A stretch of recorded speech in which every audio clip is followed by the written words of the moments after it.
Ladies and gentleman, ರಾಜ್ಯದಲ್ಲಿ ಮತ್ತೆ ಪುನರ್ರಚನೆಯ ಕೂಗು ಜೋರಾಗಿದೆ.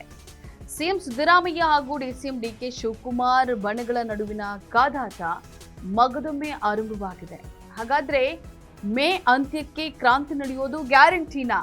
ಏನಾಗ್ತಾ ಇದೆ ರಾಜ್ಯ ಕಾಂಗ್ರೆಸ್ ಪಾಳ್ಯದಲ್ಲಿ? ಈ ಬಗ್ಗೆ ಕಂಪ್ಲೀಟ್ ಡೀಟೇಲ್ಸ್ ಅನ್ನ ನೀಡ್ತೀನಿ. ಎಸ್ ವೀಕ್ಷಕರೇ, ನೆಲ ಜಲ ಭಾಷೆಗಾಗಿ ಪ್ರಾಮಾಣಿಕ ಪತ್ರಿಕೋದ್ಯಮ. ನೀವು ನೋಡ್ತಾ ಇದ್ದೀರಾ ಫೋಕಸ್ ಟಿವಿ. ನಾನು ಪವಿತ್ರ.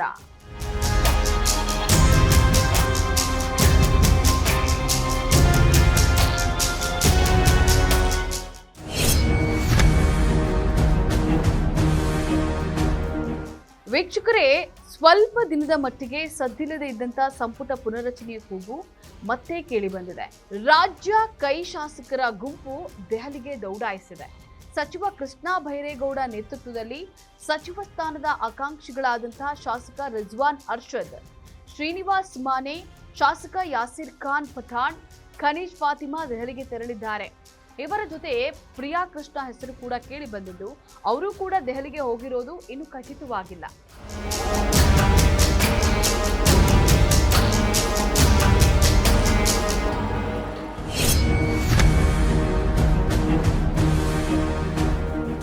ವೀಕ್ಷಕರೇ, ಈ ಹಿಂದೆ ಅಶೋಕ್ ಪಟ್ಟಣ್ ಸೇರಿ ಹಲವು ಶಾಸಕರು ದೆಹಲಿಗೆ ತೆರಳಿ ಕಾಂಗ್ರೆಸ್ ಉಸ್ತುವಾರಿ ರಣದೀಪ್ ಸಿಂಗ್ ಸುರ್ಜೇವಾಲರನ್ನ ಭೇಟಿಯಾಗಿದ್ರು. ಇದೀಗ ಎಐಸಿಸಿ ಪ್ರಧಾನ ಕಾರ್ಯದರ್ಶಿ ಕೆಸಿ ವೇಣುಗೋಪಾಲ್ ಅವರನ್ನ ಭೇಟಿ ಮಾಡಿ ಸಂಪುಟ ಪುನರ್ರಚನೆಯ ಅಗತ್ಯದ ಬಗ್ಗೆ ಪ್ರತಿಪಾದಿಸಲಿದ್ದಾರೆ ಅಂತ ಹೇಳಲಾಗ್ತಾ ಇದೆ. ಜೊತೆಗೆ ಸಂಪುಟ ಪುನರ್ರಚನೆ ವೇಳೆ ತಮ್ಮ ಹೆಸರನ್ನ ಪರಿಗಣಿಸುವಂತೆ ಮನವಿಯನ್ನ ಸಲ್ಲಿಸಿದ್ದಾರೆ ಅನ್ನೋ ಮಾಹಿತಿ ಕೂಡ ಲಭ್ಯವಿದೆ.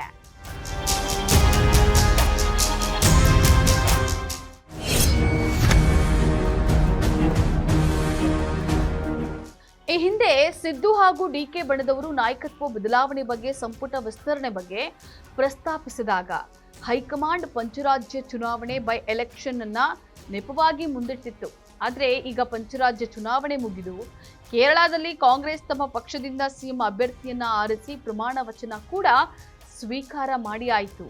ತಮಿಳುನಾಡಿನಲ್ಲಿ ವಿಜಯ್ ನೇತೃತ್ವದ ಟಿವಿಕೆ ಜೊತೆ ಮೈತ್ರಿ ಮಾಡಿಯೂ ಆಯಿತು. ಸದ್ಯಕ್ಕೆ ಹೈಕಮಾಂಡ್ ಮುಂದಿರುವಂತಹ ಸವಾಲೇ ಸಂಪುಟ ವಿಸ್ತರಣೆ.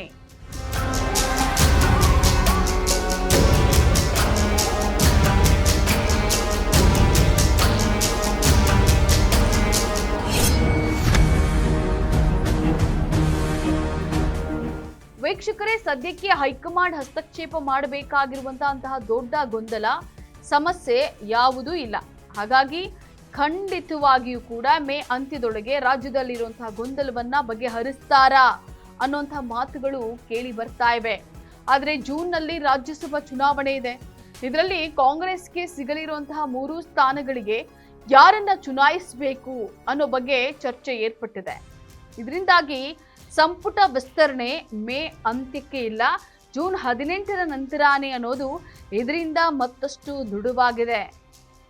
ಒಟ್ನಲ್ಲಿ ರಾಜ್ಯದ ಕಿಚ್ಚು ದೆಹಲಿಯಲ್ಲಿ ಸಿಡಿತಾ ಇರೋದಂತೂ ನಿಜ. ಇದಾಗಿತ್ತು ಈ ಕ್ಷಣದ ಪೊಲಿಟಿಕಲ್ ಅಪ್ಡೇಟ್. ನೆಲ ಜಲ ಭಾಷೆಗಾಗಿ ನೋಡ್ತಾ ಇರಿ ಫೋಕಸ್ ಟಿವಿ.